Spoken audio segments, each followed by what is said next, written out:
Just go in, keep those stacks going, get to items, and go mad. Yeah, get the Aegis, build the Aegis, as P Gunner said. Put that in your quick buy, and you are blissfully saved from my casting as we have a real play-by-play for game number 2. It's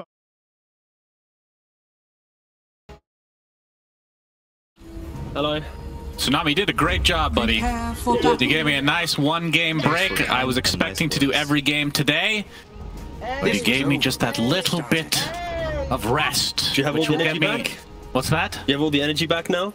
No. But that's okay, because this is game number 2 of a best of 3 between Team Liquid and OG.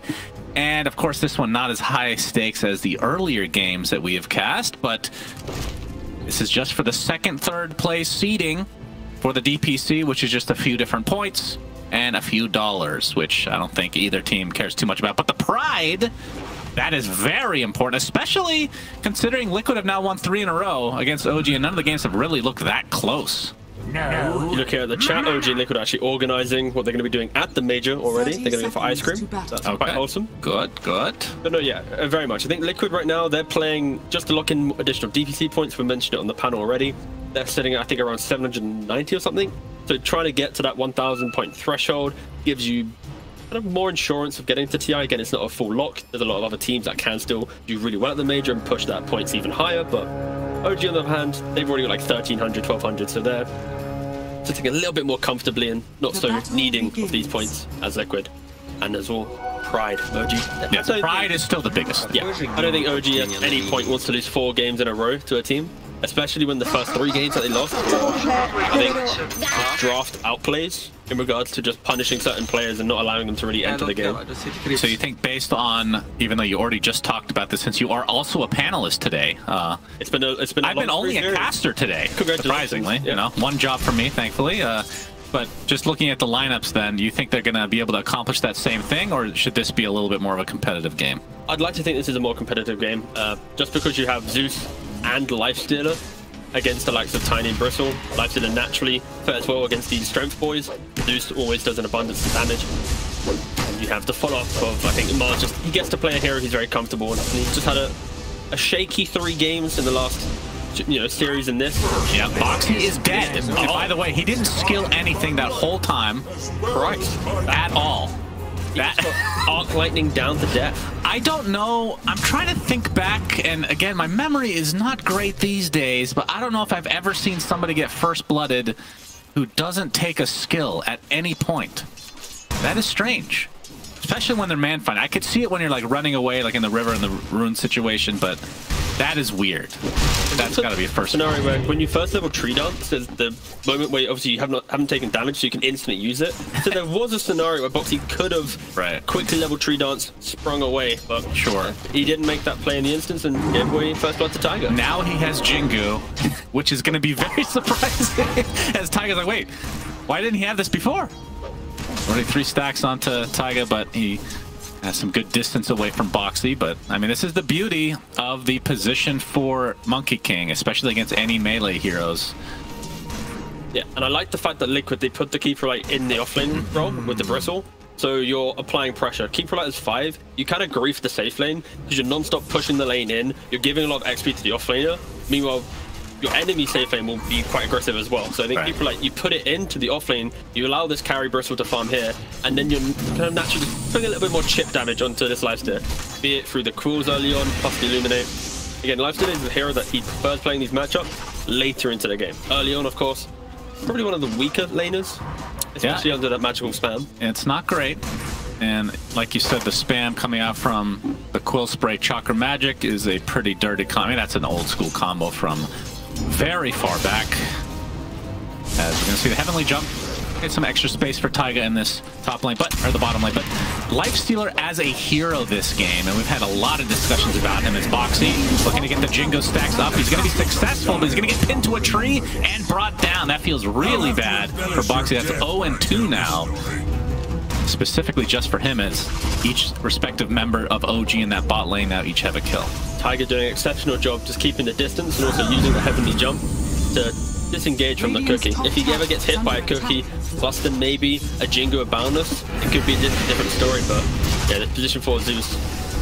Matu, I mean, he's doing a lot of damage, obviously taking a lot in turn as well, but that is one hero that chasing becomes extremely suspect on because of that Bristleback passive.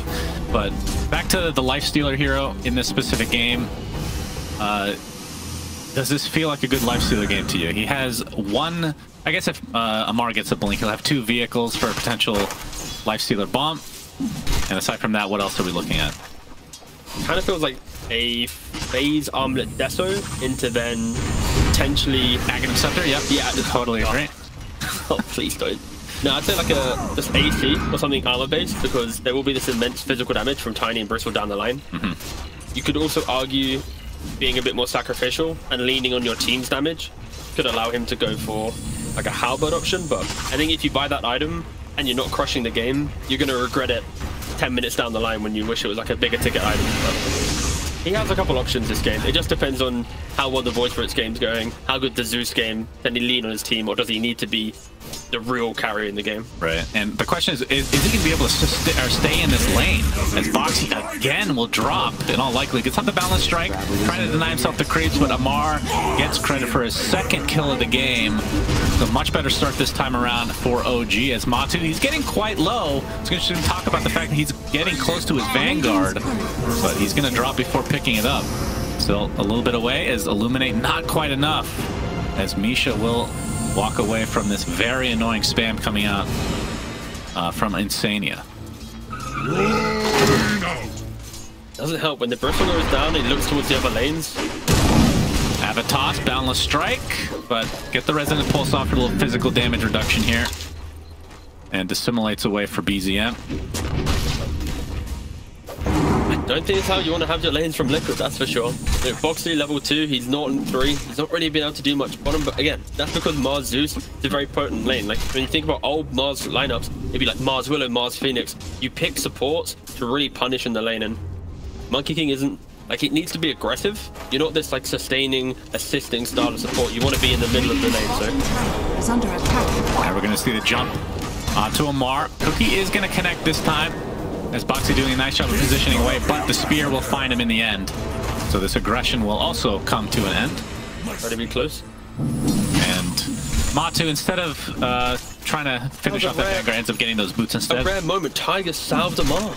Oh, we got to see an ally salve someone else. Wow. And look how much HP he has from it. Pathetic. But to be fair, he did backpack all of his stats, put him back in, so they did try and get the most value out of it. Boxy looking for the backstab onto Taiga. As Stick and Jingu stacks are up. Oh, he actually gets it dodged thanks to the heavenly jump, and Amar can kind of shrug that one off. Nice reaction time there. And Matu, like I was saying, has his boots instead of going straight for the Vanguard, but only 400 away from finishing it. And I mean, I have to say, Yuragi, he's top net worth despite being in a lane that is this annoying. So that's actually kind of impressive from a Lifestealer. Of course, when you pick Lifestealer, I don't really expect much these days, but that's just me.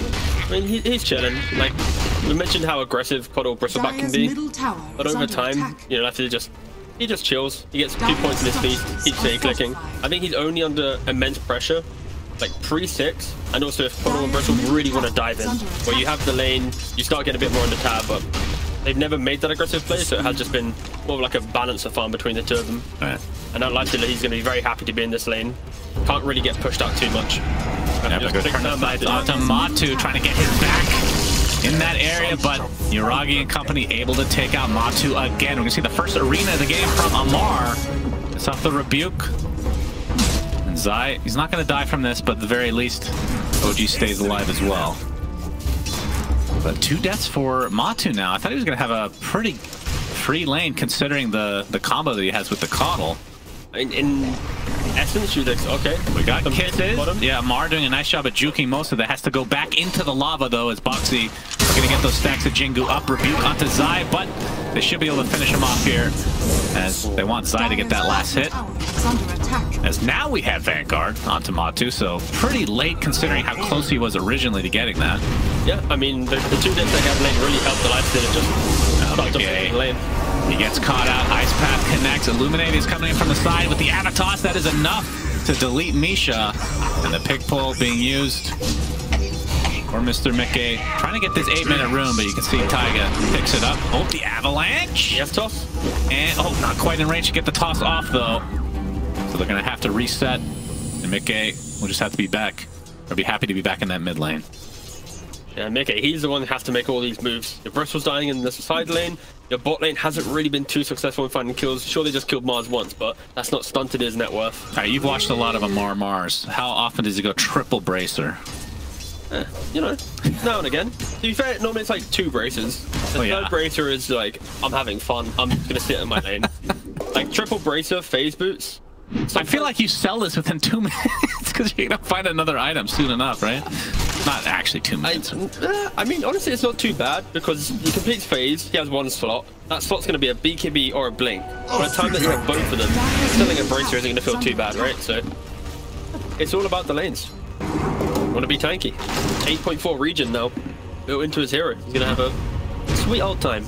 He is quite tanky indeed. But Matu on the other side, obviously position 1, but playing from the off lane this game. Looks like he's going for Hood, so it's going to be a Vanguard Hood into Ags in all likelihood. Yeah, just going to be as tanky as possible. But again, at this current rate, the fact that Lifesteal is having such a free game, this could also just be the Lifestealer game where he goes like Armlet, Deso, Skadi, AC, that really itemizes to be the anti-Bristle hero. Oh. See, Boxy has used all of his tree dances available to him, so that leaves Amar open to get that arena off. And Boxy ends up falling to Taiga's Arc Lightning. But you can see the rotation coming in from Liquid. Mickey smoked up. Looks like they'll run directly into Taiga. Oh, that is unfortunate. The toss first into the avalanche. Scatterblast to follow. One more right click should do it. It looked like he got body blocked the second he walked in. Might have clicked on the tiny, and in doing so, stood still. So therefore, jumped, went up, and looked. Wow, that's a big fat model to run into. So it's one of the bigger ones, indeed. Now BZM, you can see in the net worth wise, not doing super great, especially compared to Mickey, who's top 3 right now. A massive rock hiding behind a small tree. OG can't see him, but I love the patience here. Yeah, as BZM is showing himself. He's still in Viz though. Mortimer's kisses are coming. He's gonna get stunned out though. And the Thunder God's Wrath to follow as Zai getting extremely low, focusing on Amar, but in the meantime, they might be able to find Mickey on top of this. So OG gonna get 2 valuable kills. Mickey trying to maneuver a bit around. Gets a nice avalanche to try to turn this around at Amar, but it's not going to happen. So 2 for nothing. Liquid trying to utilize Mickey in that bot lane, but BZM had that invis, so he TP's in, sees everything, and then just kind of Amar baits a little bit to force Zai to commit his ultimate, thinking they can go for that quick 2v1, and yeah, just nice heads up play from BZM there. And with this space, I mean, Matu died twice already. He's 0-2-0, but he is top net worth now, as he's going to be getting, he actually has his treads in the base, so Hood, Vanguard, treads pretty much ready to go here, which means Ag is going to be next. He is going to be super, super hard to kill at this stage of the game. Amar gets caught off with that boundless strike. Nice body blocks coming in. Oh, the nice cookie, done. Okay. The spear into the cookie, actually, if you want to think of it that way. Yuragi showing off that armlet, but won't be able to get the Ghoul Frenzy applied to any enemies. Look at Zai playing his snap fight. He's going for a mechanism. Okay. It's all about the team. I feel like Liquid, they're going to try and line themselves for this first Aegis. It could be a mech on Snap, the Echo Blink on Tiny, and then you put an Aegis on this Ag Bristle, and they're just going to hope to run over their opponents. OG, they have the heroes to deal with this, but they just need to make sure they don't get surprised by that timing. Ice Path forces Matu a different direction, but he's still super tanky. BZM's going to get the haste, so no more chasing him, I do believe. Took the 8th Remnant with Amar in the area as well. With that arena, forces him to look directly in his eyes, and he gets the rebuke off, and down goes Matu for the 3rd time of the game. Foxy attempting the TP out. Looks like he'll be fine. OG demonstrating the strength of Void Spirit and Mars against Bristle there. Got the Vanguard, you got the Hood. They're trying to be super aggressive, but any point where your opponent can spin you around and do the damage, they get 100 to 0. Oh, we got the Avatos with the help from the Horsey, but Yuragi ends up raging off most of it into the Infest, so Misha will be the vessel for him to heal back up to full. Good attempt from Liquid.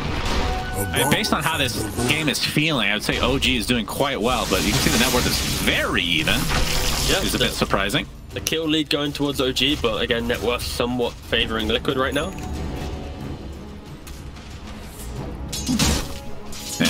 for a Mar. Okay, so treads 3 traces. This is a tanky boy. Look at 1800 HP and a chip vest on top of that. Yeah, that helps. This guy is one of the he's going Vlad's as well. Woo. Yeah, why not? Why not? I mean, we've seen him go so many different builds. The fact that he just does whatever the hell he wants makes me a huge fan. Yeah. Because it just feels like a pub game a lot of the time, except the difference is he's really good and it works most of the time. It takes a lot of confidence to be able to play a hero, read the game, and buy items that not many other people can buy. Right, as we're going to see Insania get blown up here. Matu can only stand and watch. Yeah, it feels like this build on Amar, Radiant's bottom tower he expects the team to come to him like his opponents, right? The blink initiating Tiny, the Bristle wanting to get into the middle. So he doesn't really care about the blink. And I think, yeah, if he buys his Vlad's, his lifesteal is having a good game. The lifesteal, the bonus damage, he's just syncing himself up to just help out his lifestealer. And like we mentioned how lifestealer naturally needs some type of amplification. Slaughter in that secret series. Yeah. He's going to have again, it's a Vlad's is not the best amplification, but it's the small things that will build up over time in these longer drawn out fights. With OG, their lineup, even though you kind of rely on Arena to be your centralizing AoE teamfight spell, you can take super long skirmishing fights with consistent ice paths, Zeus spam, lifestealer just surviving. Finally, they find Zeus. Yep, they'll get that pick off into a tier 1 as well. Obviously, it'll be the cost of their tier 1 in the bot lane, but that was going to go no matter what anyway. Is BZM. He's going to be found out, but gets the Aether Remnant off and will be able to walk it off himself. He has the Kaya right now, as Foxy actually going for a very fast BKB on a position for Monkey King. That is quite interesting. All right, Amar, he changed up. He's not going for BKB. Okay, very good. Which is fair. Instead of Vlad's, you mean? Yeah. So he has like casual blades of attack. Exactly, which he just put on the ground. He just put on the ground. I wouldn't be surprised if he completes the Vlad still at some point in the game. Like, we have seen Mars before go Wraith Pack. Just there's the initiation from Liquid. He's horribly outnumbered. They're even going to expand the Wukong's command, which ends shortly after, but so does his life. And that's probably why he wants to be BKB first, right? Less about the team, more about his survivability. But again, I'm not opposed to see him actually complete that later down the line, like I mentioned. But Liquid, they get 1 kill. You know you have numbers advantage. You sweep across the map, you find more. Okay. And Mickey is finding absolutely everything he wants, and this is without a blink dagger yet. The fact that he can just casually walk up, get that avalanche. I mean, the difference between avalanche now and like a year ago has it been a year? Man, time flies. Yeah, the mini stun is important. The fact that they reduced the interval, yeah, it just feels like you're getting found a stun roll, because you are. It's just if you think about it, it's just a regular stun. It is. It just looks really fancy. Yeah. OG, the reason why this is working for Liquid is because their vision is about top jungle and mid lane. They don't really have any of these lingering wards on the Radiant side of the map to see anyone farming defensively.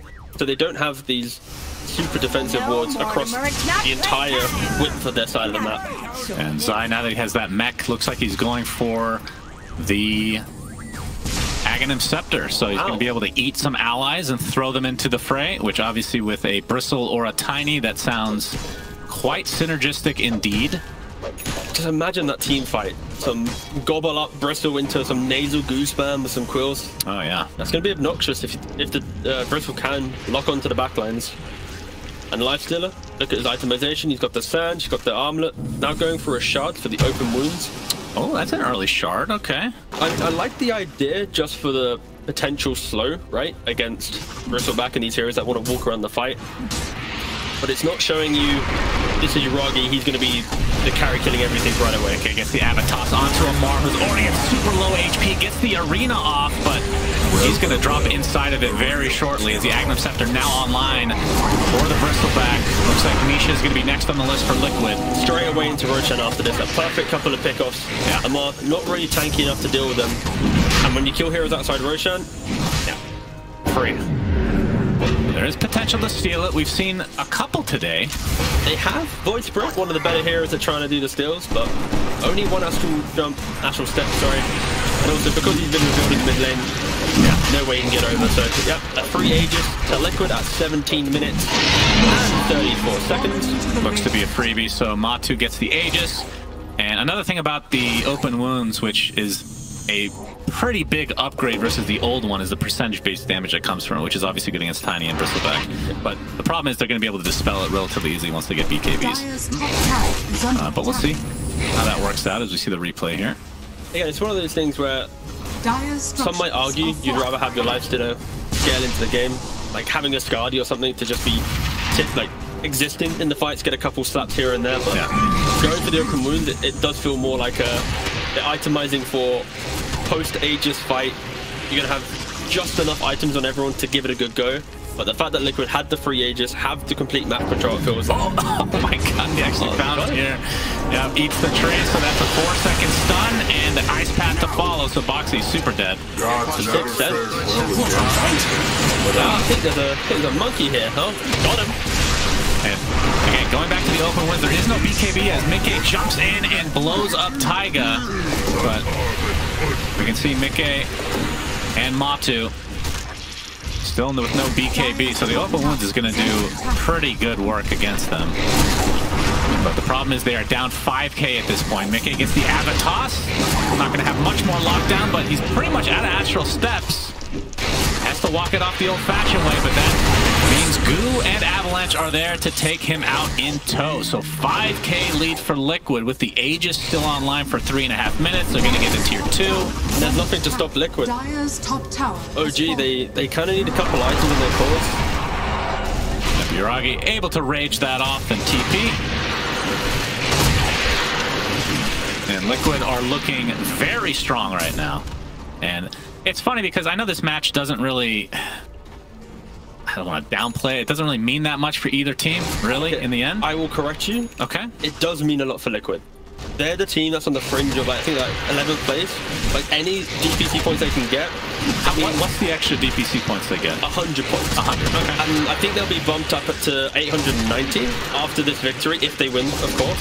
Which means they're still in the top 12 currently, and if other teams tank at the major, they might get the slot. If they get top 8 and get additional points, it further skews their potential chance. Oh, we're going to see the Infest Bomb is going to get the force back, so will be taken out shortly after the Astral Step, making it already super low inside that Macro Pyre. As you see, Lifestealer starting to pound upon him. He gets tossed away, and Mickey will actually live for now, but there's the Arena from Amar, keeping Matu at bay.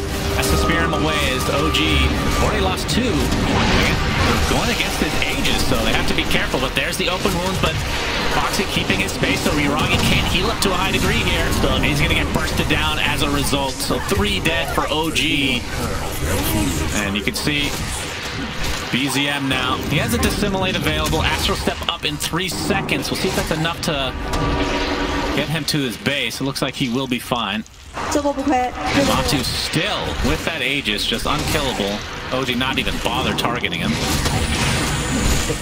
Pretty awkward fight from both. I think the fact that OG was able to go 3 for 3 gives them a little bit of hope. They got the belch. They got the belch. There it comes. Oh, the stun just off. Well, actually, it's Taiga. I don't know if that's what their actual target was, but he's going to get away thanks to the heavenly jump. BZM. He's still here. Okay, going to be dodged. Nicely done, but he still dies. It's that non-stop constant aggression from Liquid. They don't need to back down. There's no reason to. As soon as Mars uses BKB or Arena, the rest of OG, they don't really have that front line to help them. Sure, Lifestealer can walk up, but if you don't have Rage, you're also going to die, so it's hard to put your carry in these situations. This game started with OG having a pretty consistent laning phase, Paul's just farming, but they just got to the point where they just weren't able to. I mean, their draft doesn't really group up and make aggressive plays. They just weren't able to take the defensive fights that would stunt Liquid's grouping abilities. The fact that it was a free Aegis 17 just gives Liquid free entry to this mid game. And I do wonder, as Ty gets taken out, I wonder if Liquid has figured something out here with OG, or if OG is kind of belt score. I mean, what is that? What's the other scoreline? What does that mean? I need more details here. As Matu's going to get caught in the ice path. Aegis for another 30 seconds. Looks like they're going to reset. And there's still one, actually there's 2 tier 2s still remaining here for OG on the outer portion of the map. And I do wonder what Matu is going to build next here. Just completed the BKB, I believe. Okay. And also, Boxy, after a shaky laning phase, he's also very close to BKB, the recipe away. He's done a great job kind of recovering in this mid game, always being in position, kiting out a little bit. Some nice stuns to layer on top. All right, Yuragi, he is infested. They see Zai. That's where they're going to jump. Infest Bomb is there and deleted. Nice pick off for OG as they're going to try to extend this onto Insania as he's going to get tossed back to Boxy. They're just playing volleyball out here. Volleyball is a traditional sport for those that don't know. It's physical. Does not require a computer or keyboard. Just an FYI. Does require a ball, though. And a net. There is a net. Speaking of balls, Matu, is he going to go for Shard? That is a hairball. That is a hairball. Probably not at this point in the game. Okay. I think just tanking up is the key thing. When you're in the lead on Bristol, you want to make sure every item makes you just a little bit more tankier, do a little bit more damage. And if you ever don't do that, you just kind of you can potentially fall off. But no, he's looking at the AC right now. Now, Rage has been used, and there's no infest for Yuragi, so if Liquid can find a jump, they can potentially get this kill. Balance Strike slows him down along. The boot from Matu. Looks like Misha's going to position himself to die. Places all his spells to make it a little bit more difficult for Liquid to pursue any further, but Amar is just slow to a crawl, gets tossed into the screen, into the skybox for Gaben himself, attempting to TP out, and he actually will be able to get to base. So Mickey not able to get that second hit there.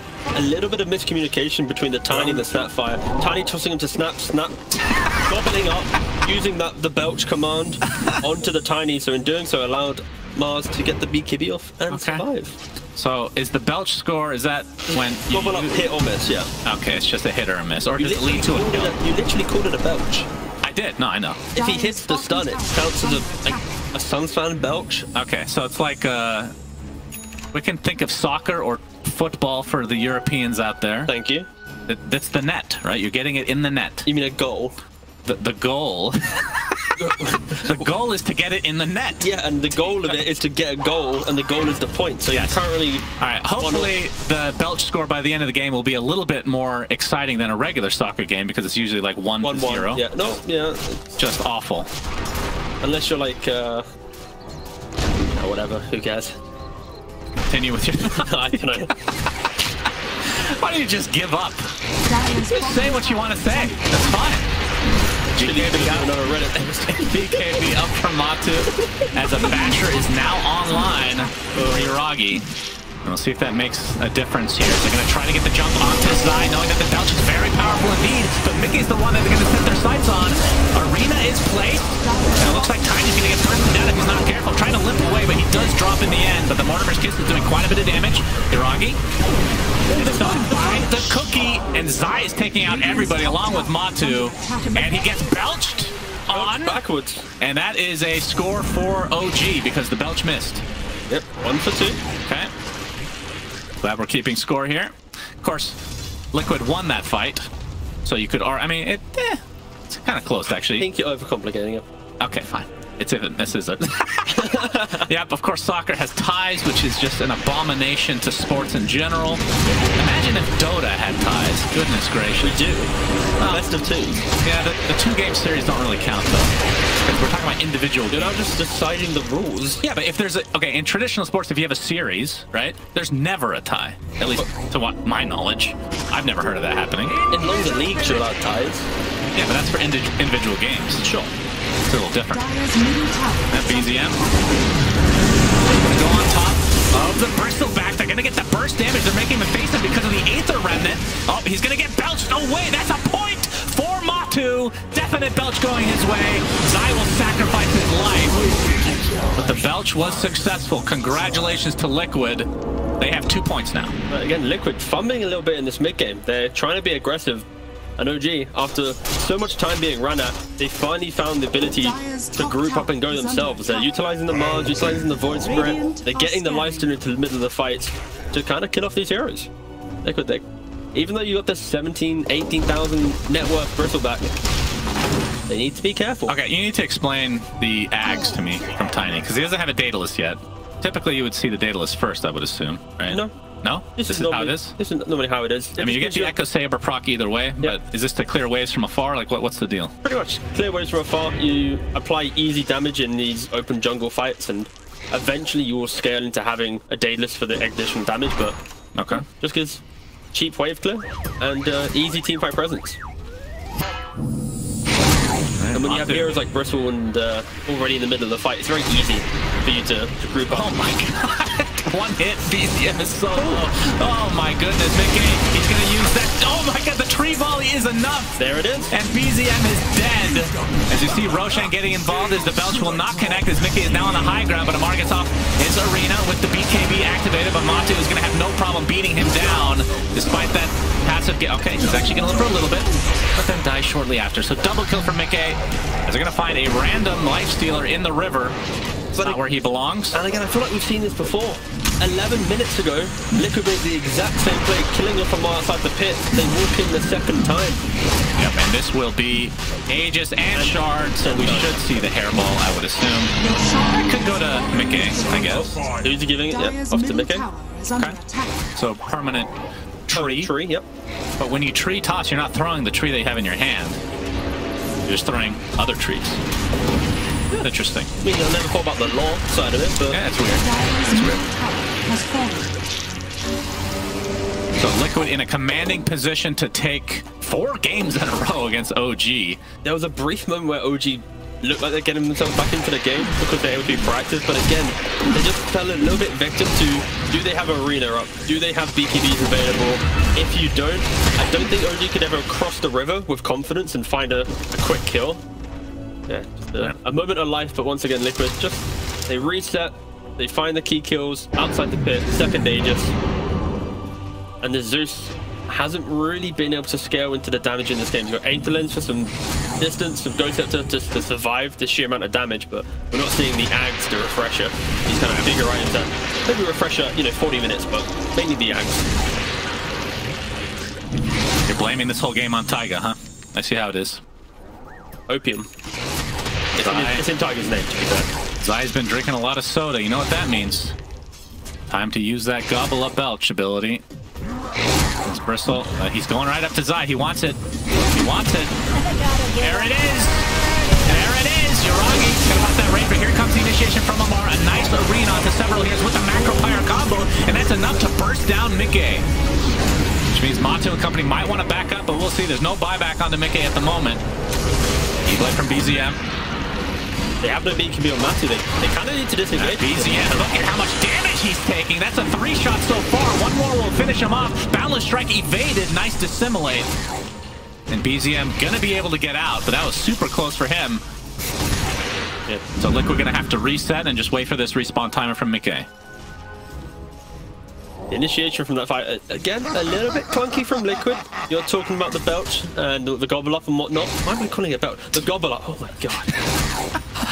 You're infectious. No, thank you. So with the gobble up, I think he missed it.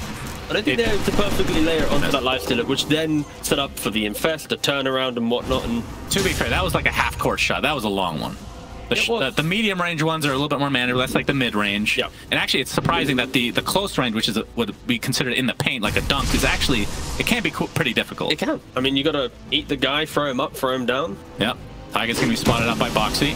Boundless Strike gets jumped, and the follow-up jump. The belch connects this time though. Zai, that was a medium range. That was a 2-pointer. Yeah.